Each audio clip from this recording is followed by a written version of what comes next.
dimanche de la Miséricorde a été également célébrée en Terre Sainte, la fête de l'Annonciation, dans la basilique qui fait mémoire de la visite de l'ange à Marie. Le Pentateuque, la Torah, entre judaïsme et christianisme, tel était le titre du 41e cours de formation biblique et théologique organisé par le Studium Biblicum Franciscanum. Inauguration à Jérusalem du Terra Sancta Museum Via Dolorosa. Les visiteurs sont conviés à un voyage à travers le temps pour découvrir l'époque de Jésus grâce à des supports multimédia et à des découvertes historiques et archéologiques. Les vœux de Pâques au patriarcat latin de Jérusalem. Comme chaque année, les autorités des différentes confessions chrétiennes se sont réunies pour des vœux à l'occasion de la fête de Pâques chez les latins. Rafedin, Made by Iraqi Girls, un nouvel atelier de prêt-à-porter avec des pièces réalisées par 10 filles irakiennes réfugiées en Jordanie. Le projet initié par Don Mario Cornoli et 2 stylistes italiennes.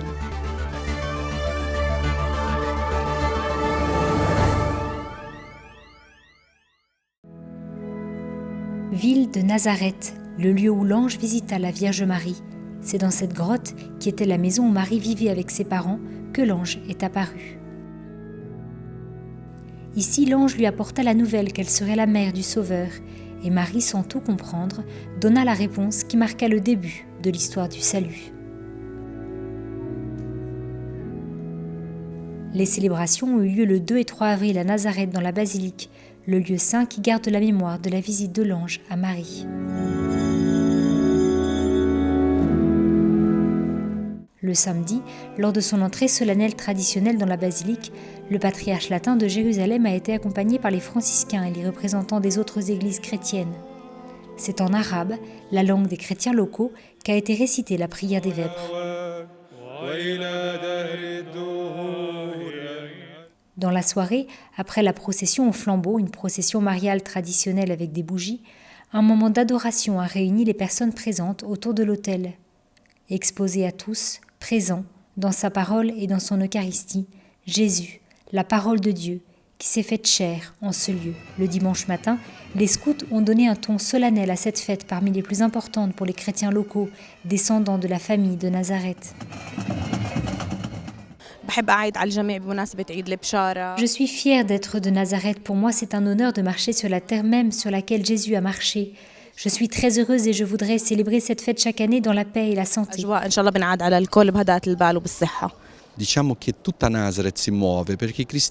Nous pouvons dire que tout Nazareth est en émoi, parce que les chrétiens respirent avec les poumons de l'Église, avec les poumons de ce sanctuaire, parce que cet endroit est à l'origine de tout. Nazareth, c'est la basilique de l'Annonciation, le centre est ici. Ainsi, les chrétiens et les franciscains qui gardent ce sanctuaire, nous nous réunissons chaque année avec l'Église universelle pour faire mémoire du oui de Marie, le oui qui a ouvert les portes de la miséricorde. Alors il est très beau que cette année, par la volonté de la Providence, la célébration ait lieu le dimanche de la miséricorde. L'Eucharistie a été célébrée dans la basilique supérieure, rendue plus belle encore par la présence de ces nombreux chrétiens venus de différentes villes de Terre Sainte. Cette fête réunit tout le monde, non seulement les catholiques, mais aussi tous les chrétiens de Galilée. C'est leur fête, leur église, tous en sont les concitoyens, ils viennent tous. Aujourd'hui, nous célébrons la fête de l'Annonciation, mais aussi la fête de la Divine Miséricorde. Notre désir est que la miséricorde puisse toucher tout le monde, pas seulement ici à Nazareth, mais que Dieu accorde sa miséricorde à tous. Comme de coutume, lors d'une solennité, le patriarche, les évêques et le gardien de la basilique ont accueilli les fidèles. Dans une ambiance festive, ils ont célébré le oui de Marie et l'incarnation de la parole de Dieu en ce lieu où il s'est fait homme et il a demeuré parmi nous.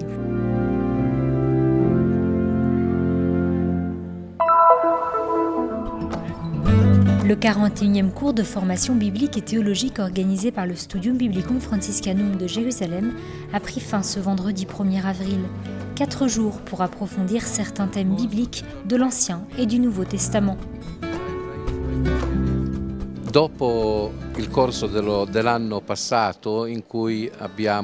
Suite au cours de l'année dernière, nous avons eu un regard général sur les Saintes Écritures. Nous avons décidé, sur les conseils des participants de l'année dernière, de nous pencher plus précisément sur une partie de la Bible. Et donc, nous avons décidé de commencer dès le début, c'est-à-dire de partir du Pentateuque. Le titre du cours était « Le Pentateuque, la Torah, entre judaïsme et christianisme ». Chaque jour, un sujet fascinant était étudié, notamment les 2 récits de la création dans la Genèse, la révélation d'un Dieu miséricordieux face au péché du veau d'or, le livre du Lévitique au cœur de la foi juive, le livre des Nombres, l'errance dans le désert, ou encore articulation et théologie du Deutéronome, l'exégèse rabbinique de l'Écriture sainte et une introduction au judaïsme et à la pratique religieuse juive. Comme le veut la tradition, chaque édition du cours comporte des visites bibliques. Le matin, nous écoutons l'histoire, la parole de Dieu incarnée et vécue, et dans l'après-midi, nous nous rendons sur les lieux qui correspondent à cette parole pour la lire sur place. Et nous essayons de rassembler les éléments archéologiques, topographiques et environnementaux, parce que nous savons que cette terre est un joyau, cette perle précieuse qui nous tient vraiment à cœur. Les sujets abordés m'intéressent beaucoup, et c'est l'occasion de se joindre à d'autres. Il ne s'agit pas seulement d'avoir une formation privée, mais d'échanger des idées, d'en discuter, ce qui aide beaucoup à grandir.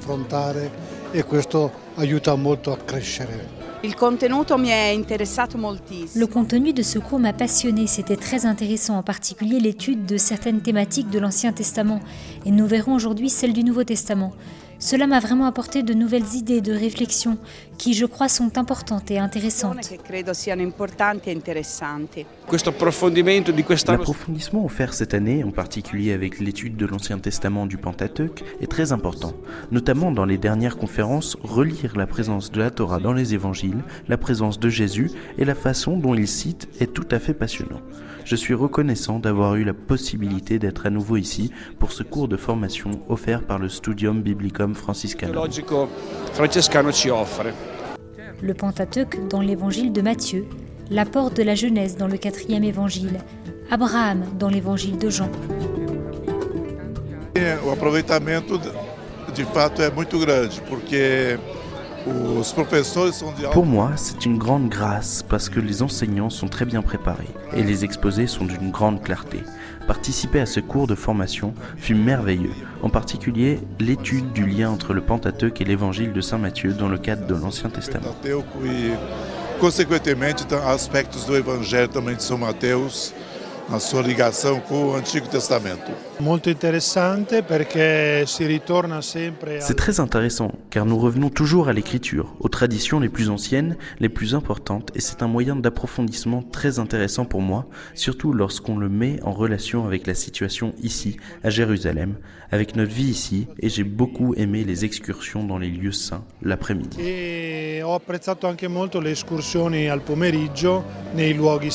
Plus d'une centaine de participants étaient présents et de nombreux autres ont pu se connecter par Internet de chez eux grâce à la diffusion en direct de l'événement. Un succès au-delà de toute attente.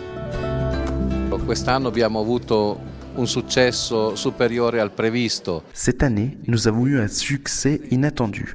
En effet, il y avait déjà plus de 100 personnes présentes dès le premier jour. Nous en étions très heureux. J'ai aussi eu la confirmation que beaucoup nous ont suivis en ligne, en streaming et en direct depuis l'étranger dès le premier jour. Ce matin, par exemple, un professeur de religion m'a fait savoir qu'il nous suivait avec sa classe. Il n'a pas pu venir assister au cours en personne, mais il participe à distance avec ses élèves. Partecipare di persona, ma partecipa da lontano e partecipa insieme alla classe.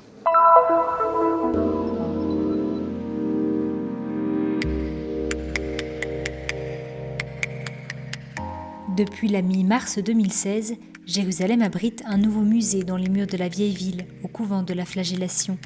Il s'agit du Terra Sancta Museum Via Dolorosa, la section multimédia d'un projet ambitieux qui implique la construction d'ici 2017 de 2 autres branches dédiées au patrimoine archéologique et historique de la ville. Ce musée s'adresse en particulier aux pèlerins qui viennent ici et veulent savoir ce qu'est la Via Dolorosa, comprendre son emplacement, car elle est située maintenant au cœur du marché de la ville. Et avec cette présentation multimédia de 15 minutes, un pèlerin, mais aussi un visiteur lambda, peut comprendre où il est et où tout a commencé. Le projet est parrainé par la Custodie franciscaine en collaboration avec divers partenaires, locaux et étrangers, avec pour objectif d'attirer l'attention sur la Terre Sainte, sur le patrimoine artistique, religieux et historique qui y est conservé, en prenant pour point de départ la Via Dolorosa, le chemin de croix à Jérusalem. Ci troviamo nell'area dell'antica Torre Antonia. Nous sommes dans l'ancienne tour Antonia qui a été détruite par les Romains au cours de la guerre judéo-romaine en 70 et qui depuis n'a pas été reconstruite. Les pèlerins depuis des siècles ont désigné la forteresse Antonia comme le lieu du prétoire. Tous se rendent dans ce lieu où nous trouvons pour commémorer la condamnation de Jésus lorsque Jésus commence à porter sa croix en direction du calvaire. Portando la croce, il suo viaggio verso il Calvario. Ce qui est extraordinaire est que l'endroit où nous avons installé la présentation multimédia est aussi le lieu où sont venues la lumière des découvertes archéologiques. Cette présentation est émouvante car elle s'intègre dans un lieu d'une grande valeur historique et archéologique. Il pellegrino veramente qui in questo luogo Dans ce lieu, le pèlerin pourra vraiment réaliser le chemin et les étapes parcourues à travers l'histoire, à travers justement ces signes que sont ces pierres placées au centre de cet espace. C'est au travers de tous ces restes de diverses architectures du temple d'Hérode, d'Adrien ou de Croisé que tous seront amenés à comprendre comment a évolué l'histoire de ce lieu et de cette ville. Come si è evoluta la storia di questo luogo e della città. L'expérience proposée par le musée n'est pas seulement réservée aux pèlerins. Si d'une part le musée offre la possibilité de s'immerger dans les événements de la Passion, de la mort et de la résurrection de Jésus, il apporte d'autre part une perspective historique et artistique sans précédent de la ville, grâce à un travail colossal de recherche et à l'exploitation de sources historiques et littéraires. I luoghi della devozione cristiana sono luoghi che appartengono. Les lieux de culte chrétien sont des lieux qui appartiennent en toute légitimité à l'identité de la ville de Jérusalem. Aujourd'hui, pour tous les touristes, pour tous les résidents, quelle que soit leur religion ou leur culture, ces lieux font partie intégrante de leur identité. Et donc je pense qu'il est important pour un résident, un citoyen ou un touriste de visiter ces lieux tout en connaissant leur origine, leurs racines historiques et culturelles. La radice storica e culturale. La visite, accessible en 8 langues différentes, dure 15 minutes et est divisée en 3 parties, alliant l'expérience multimédia avec celle plus concrète du site archéologique. La modalité de présentation est très spéciale parce que ce n'est pas le format d'un musée classique. Il y a une combinaison de lumière, de son et de projection qui aide les visiteurs à trouver un moyen de mieux comprendre l'histoire. C'est un support de narration très émotionnel. Emotional way of storytelling.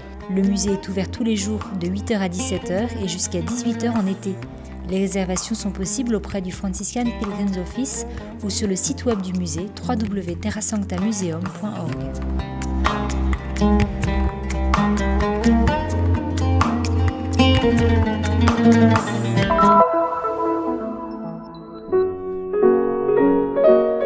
Tous ensemble pour les vœux de Pâques, les représentants des différentes églises de Terre Sainte, les églises syriaques orthodoxes, arméniennes, coptes et éthiopiennes, les églises épiscopales anglicanes et luthériennes se sont réunies au siège du patriarcat latin de Jérusalem pour les traditionnels vœux de Pâques à l'occasion de la Pâque catholique célébrée cette année selon le calendrier occidental le 27 mars.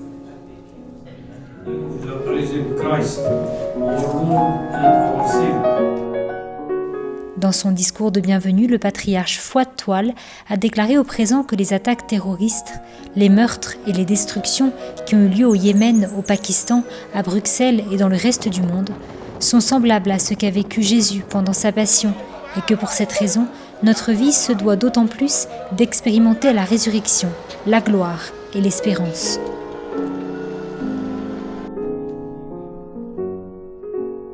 Les responsables des églises présentes ont pris la parole à leur tour pour faire part de leur amitié et ont exprimé fraternellement leur souhait de consolider les relations entre les différentes églises.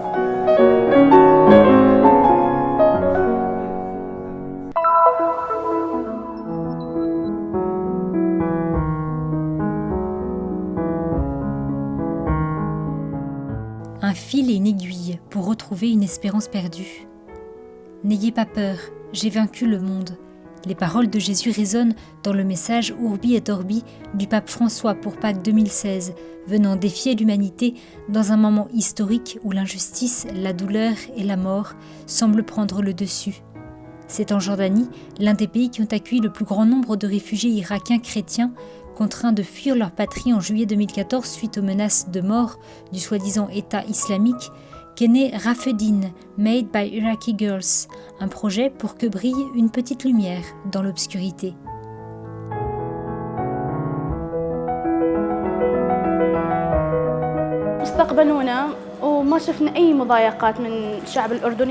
Le peuple jordanien nous a accueillis sans aucun problème, au contraire.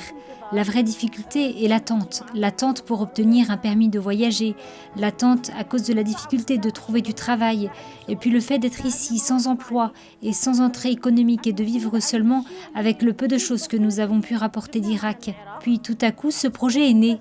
Il nous a plu et nous avons décidé d'y participer.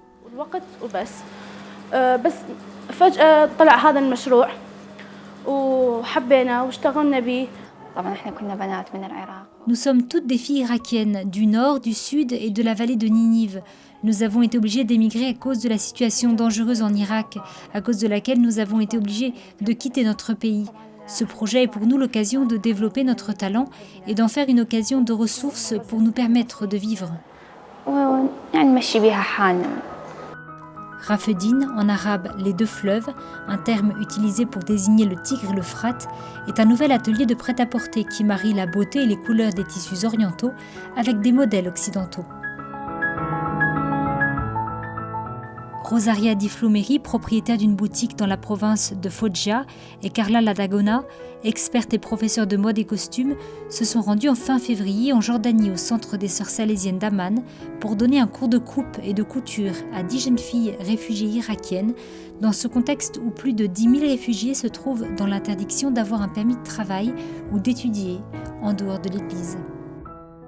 La nostra idea è quella di portare in Italia poi i prodotti, i vestiti. Notre idée est d'apporter en Italie les pièces et les vêtements fabriqués par ces filles, d'essayer de les vendre en Italie, de faire fructifier leur travail. Cela peut également donner aux filles une chance de gagner quelque chose pour elles et pour leur famille, et cela peut aussi leur permettre de continuer à rester vivre ici, en Jordanie, plus dignement. Questo può permettere loro, di continuare anche a stare qui in Giordania in maniera più dignitosa. Notre vie avant, c'était juste la maison et l'église, rien d'autre. Nous ne sommes jamais allés nulle part ailleurs. Mais maintenant, je viens ici, j'ai rencontré les filles et j'ai quelques nouveaux amis. En outre, nous avons appris un métier qui pourra aussi sûrement nous aider à l'avenir. Le projet est sur Facebook, une page intitulée Rafedin Made by Iraqi Girls, où il est déjà possible de contribuer en achetant des vêtements ou des accessoires ou en faisant du bouche à oreille.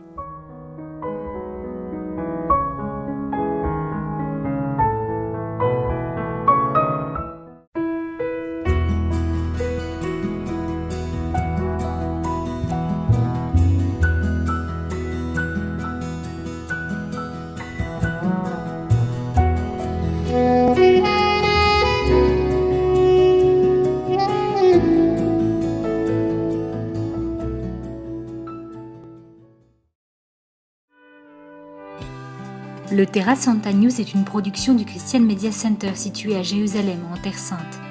Pour plus d'informations à propos du Terra Santa News et du Christian Media Center, vous pouvez consulter notre site web en bas de cet écran.